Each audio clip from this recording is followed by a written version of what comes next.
Olá, eu sou Viviane Cesarino e este é o Memórias do Poder Legislativo. Com certeza, em todos os nossos programas, a palavra mais dita e ouvida aqui é democracia. É que muitos dos nossos entrevistados suaram a camisa para conquistá-la, viu? E não é que agora virou moda apontar o que não deu certo na democracia representativa, como o avanço da corrupção, por exemplo? Esta é a democracia que permite que a gente eleja o representante no poder legislativo ou executivo. E qual será a diferença entre democracia representativa e participativa? Para nos ajudar a entender este cenário político, eu recebo hoje o professor, historiador, ex-vereador de Osasco e deputado estadual constituinte, Tonka Falsetti.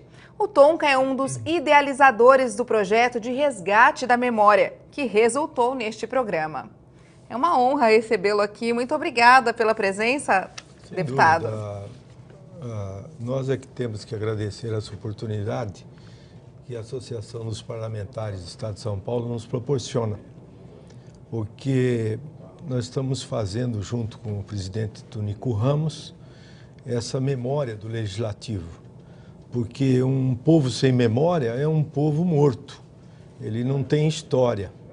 Mesmo que seja, aqui a Assembleia, por exemplo, tem as leis, que é uma memória do Legislativo, mas a lei muitas vezes é uma coisa fria. Mas o que, para resultar no texto da lei, nós temos uma série de condicionantes, entre elas a história dos deputados que aqui chegaram, por que eles chegaram, por que eles se entusiasmaram pela política.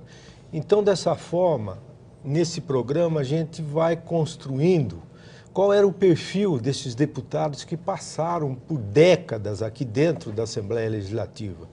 Então, esse resgate é muito mais profundo, eu diria que é um resgate até da cultura nacional, em relação ao poder legislativo, onde a sociedade deposita grandes esperanças, e nem sempre isso aí representa o que a sociedade espera do poder legislativo, que é uma interrogação que se coloca hoje, porque o poder legislativo, ele deixa muito a desejar na expectativa do eleitor, por exemplo. Então, o que ocorre? O que está faltando aí nesse pedaço? Então, através desse resgate, nós vamos resgatando a memória e construindo a cultura política do país, até eu diria. E principalmente aqui do Estado de São Paulo, em relação aos seus poderes, judiciário, o próprio poder executivo. Então, é muito importante a gente resgatar essa memória do Legislativo, porque isso aí é a memória da sociedade brasileira. Então, como você já falou, com a memória de cada um dos nossos entrevistados, com um pedacinho da história deles, a gente forma essa enorme colcha de retalhos para explicar, né, a história que não para nunca. A sua história, que a gente começa a contar a partir de agora, vamos deixar essa discussão da democracia mais para o finalzinho do programa, começou lá em Bariri, no interior de São Paulo, e eu sei que com 11 anos, a criança Antônio Carlos, né, Tonka, teve que tomar uma decisão importante, tomou uma decisão importante por conta própria. Qual que foi essa decisão? Sim, eu participava muito da igreja lá na cidade de Bariri e como coroinha eu acabei escolhendo a entrar no seminário. Isso por decisão exclusivamente minha. Não teve influência de pai, de mãe, jeito família? Nenhum. Meu pai, minha mãe, família muito religiosa, mas só que eles não interferiram em absolutamente nada. A única e principal virtude deles, e do meu pai e da minha mãe, foi sempre respeitar a posição dos filhos. E eles acreditaram que sentiram muito eu ter que sair de casa com 11 anos de idade. Porque foi uma mudança mesmo, o seminário não era em Bariri. E é radical, porque você vai largar sua família aos 11 anos de idade. Na época que a gente mais precisa. Isso é uma violência, uma violência. Tanto é que quando eu fui para o seminário em São Carlos, nos primeiros anos, toda noite eu chorava. Eu recebi uma carta da minha mãe, eu chorava. Saudade. E a minha mãe, mesma coisa, meu pai. Então foi um período muito, muito difícil essa quebra dentro da família. Porque a família é essencial. Mas, por outro lado, no seminário, eu acabei entrando num dos seminários mais avançados do Brasil, que era o Seminário de São Carlos.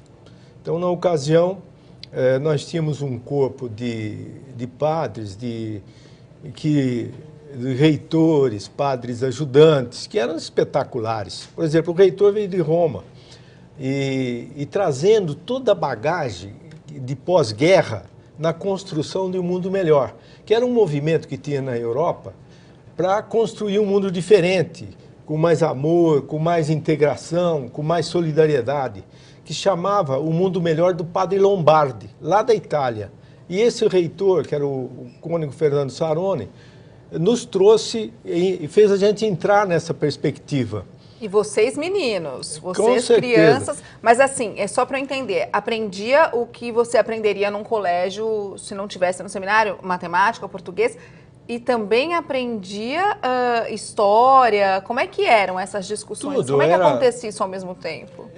Essas matérias todas a gente tinha, por exemplo, a gente aprendia 4 línguas, o inglês, o francês, o latim e o grego. Então, isso aí, já na primeira série de ginásio, eu já estava navegando por essas coisas aí. Mas só que a gente tinha embutido uma grande carga de formação, e não era religiosa simplesmente, porque a tese que os padres esposavam naquele momento era que interessava muito mais formar o homem do que formar um padre. Então, primeiro vamos formar o homem, com seus valores, né? Com a solidariedade, com o amor ao próximo, que isso está dentro da própria exegese da igreja. Então a gente era formado dessa maneira, e com os valores humanos, isso aí. Então, por exemplo, nós tínhamos um teatro em São Carlos, que era o melhor teatro da região. E era um teatro que a gente passava Alto da Compadecida, e a molecada lá, tudo atores, na verdade. E daí, por aí afora, né? Porque era um conjunto, se bem que era fechado, mas só que paulatinamente foi se abrindo isso e criando uma perspectiva de construção do ser humano. Qual ideia, deputado, estava no meio desse caldo cultural que acabou te contaminando? Era a ideia de liberdade? Pois é, aí nós temos, nesse momento histórico, nós temos o Concílio Vaticano II do Papa João XXIII. Então a gente está imbuído dessa filosofia de mudança dentro da própria igreja. Então você vai ver a tese principal do Mater et Magistra, que era uma encíclica que o João XXIII lançou. Então a gente baseava o nosso estudo em cima dessa encíclica, que era, em última instância, a encíclica da justiça social. Quer dizer, não há paz sem justiça, é isso que o Papa falava. Então a gente veiculava todo o nosso apostolado, porque tinha um apostolado... Todas as discussões... Tudo girava em torno disso, porque o nosso catecismo lá chamava-se Uma Escola Social. Então a gente estudava durante a semana os temas e no fim de semana a gente se voltava para as paróquias e ia aplicar aquilo que a gente aprendeu na aula, na prática, no tal apostolado. Mas o nosso apostolado era totalmente social, era voltado para a população, para a organização do povo, para reivindicar as coisas que lhe eram necessárias e tudo mais. E eram muitas. Mas aí, nascia um cientista social ou nascia um padre? Pois é, e aquilo que eu disse, primeiro era a formação humana. Você vê que com 13 anos de idade eu fiz um trabalho dentro do seminário que era sobre reforma agrária, com 13 anos. E o que era isso? A pergunta era que não dá para fazer reforma agrária se não der os instrumentos para a pessoa trabalhar. Para continuar ali na terra. Não adianta distribuir terra. Isso aí eu tinha 13 anos de idade. Não é verdade? Eram ideias de muita vanguarda para uma criança. E sem falar criança. Que nesse momento histórico era um momento de transição no mundo inteiro. Então estava chegando na música, chegavam os Beatles, chegava aqui no Brasil o governo do Jango. Nós estávamos vivendo tudo isso aí, o plano trienal que existia, uma tentativa de mudança dentro da economia brasileira para sair, para se desenvolver. Então a gente tinha muito a aprender com o momento histórico. E o seminário tinha um jornal, chamava Cidade. E nós trabalhávamos no jornal também, para fazer alguma coisa no jornal, com pouca idade. Então a gente estava muito avançado bem estruturado, bem sedimentado nas posições, né? Então, de fato, a gente estava sendo formado um ser humano. Culturalmente rico, socialmente rico em todos os sentidos. E o senhor ficou nesse seminário até que idade? Pois é, eu fiquei até os 18 anos, depois eu vim para o Seminário Central do Ipiranga. Aqui em São Paulo? Aqui em São Paulo, onde eu conheci muito mais gente ainda do clero nacional inteirinho. Então tem muitos colegas meus, mesmo de São Carlos, que viraram bispo e até arcebispo.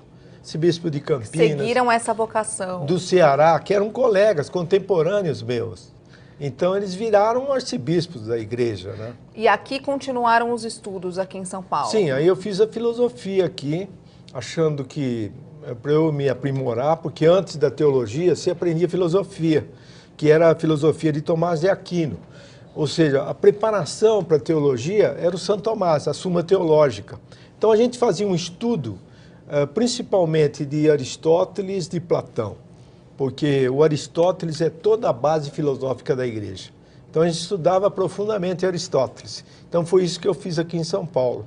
E quando é que aconteceu essa decisão de não se tornar um padre? Pois é, chegou um momento que eu vi que a igreja não correspondia mais às minhas angústias e soluções dos problemas que o Brasil vivia naquele momento. Então eu falei, bem, então a minha hora é de ir embora. E foi isso que eu fiz. Eu não pensei... Foi uma decisão difícil? Foi, porque eu refleti muito, porque era muito tempo que a gente sofreu esse investimento e a gente tinha que dar uma satisfação também para a diocese, para os nossos pais, mas mesmo assim nós fomos respeitados na decisão de deixar a igreja que não correspondia naquele momento às necessidades, porque aí, quando eu estava aqui em São Paulo, já entrava na ditadura, né? E a gente tinha uma posição firme contra a ditadura, mesmo dentro do seminário.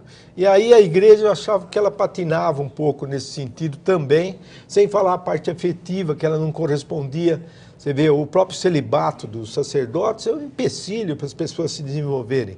E a igreja não entende, ela só não provoca o fim do celibato por causa da posse das propriedades que ela tem. Porque senão os padres vão ficar com direito de herança dessa riqueza da igreja. Então, essas ideias não batiam com o que o senhor pensava naquela época, a decisão foi sair. E sair para ficar livre e estudar o quê? Saí, fui imediatamente, aí eu fui procurar emprego. E nesse momento... Tinha uns 20 e poucos anos? Isso, eu tinha já 20 anos, né? Aí eu passei na USP em Ciências Sociais, fiz o curso de Ciências Sociais e História. Mas aí eu ia procurar emprego, o que acontecia? Fazendo Ciências Sociais, era um curso para pegar cadeia. Porque eu passava nos bancos, por exemplo... naqueles testes lá, era uma mixaria para passar naquilo lá. Eu passava, aí chegava no psicólogo, o psicólogo perguntava o que você acha da realidade brasileira. Eu falava, isso aqui é uma ditadura, né? Precisa mudar. É uma vergonha. Então, cada vez que eu falava isso, eu perdia um emprego, porque os psicólogos não deixavam a gente trabalhar no banco. E aí, desempregado, o que aconteceu? Foi até que eu encontrei um grande amigo meu, diretor-presidente da Swift do Brasil. Ele era chefe do escotismo aqui na região da Aclimação, do Ipiranga. E aí eu fui falar com ele. E como ele era diretor-presidente, ele falou, vem trabalhar comigo, você está empregado já, sem perguntar nada. Eu não sabia fazer uma conta de somar numa máquina. E, no entanto, eu virei o coordenador do departamento bancário da Swift do Brasil. E aí, foi feliz? Bom, fui até certo ponto, porque eu vi que aquilo lá era muito limitado também. Eu agradeço muito o Camarguinho, que a gente chamava, mas no final das contas eu falei, bem, a minha vocação realmente não é essa. Eu peguei e deixei a Swift e fui dar aula, e aí eu entrei no mundo do professorado, né? E se encontrou? Claro, aí é a única coisa que eu podia fazer com gosto, com prazer, que eu ainda gosto, né? Acabei dando aula em cursinhos, vestibulares, e cheguei até a dar aula na universidade, né? Recentemente.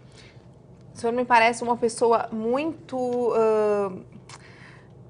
fiel aos ideais que tinha desde menino, que tinha desde o começo e que foi contaminado no seminário e depois na USP, e seguiu com esses ideais, não deixando que nada atrapalhasse, de repente nem uma carreira, que poderia ser uma carreira próspera.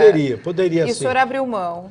E aí, aqui em São Paulo, a gente dando aula, e aí eu encontrei um colega meu, e isso em 74, que nós estávamos cansados da cidade, porque a gente achava que a cidade estava oprimindo muito a gente, era muito estressante, afinal, e vivendo em tempo de ditadura. Aí nós resolvemos comprar um sítio em Itapecerica, e nós fomos e mudamos para o sítio. Então era uma turma de professores, porque aí foram agregando mais pessoas, e a gente apareceu lá, cabeludo, barbudo, andando de chinelo. Formaram uma comunidade. Foi, a caipirada lá não entendia, me chamava a gente de hippie. Na verdade, eu nunca tinha fumado um cigarro e nem bebido nada. Não era hippie? Eu era professor, né? Tanto é que depois disso, nós criamos uma rede de escolas ali na região, escola para alfabetizar pessoas, e mesmo Madureza. Nós tivemos mais de 10 escolas em fundo de igreja, sabe? Porque a gente queria passar alguma coisa, porque a gente achava que, para a mudança do Brasil, precisava mudar a cultura do povo, senão não adiantava absolutamente nada. E foi isso que nós fizemos, montamos a rede de escola. E a gente ensinando esse povo, e ninguém sabia bem o que a gente queria, porque... Nem o que fazia. No fundo, a gente estava fazendo um programa contra a ditadura, né? Essa que era a nossa questão. Porque a gente queria um Estado democrático. E até que um dia nós chegamos à conclusão que aquilo que a gente estava fazendo era muito demorado para mudar o país. Então a gente resolveu tomar o poder. Conta essa história no próximo bloco. Eu preciso chamar então um rápido intervalo. Memórias volta daqui a pouquinho. Não sai daí. Até já.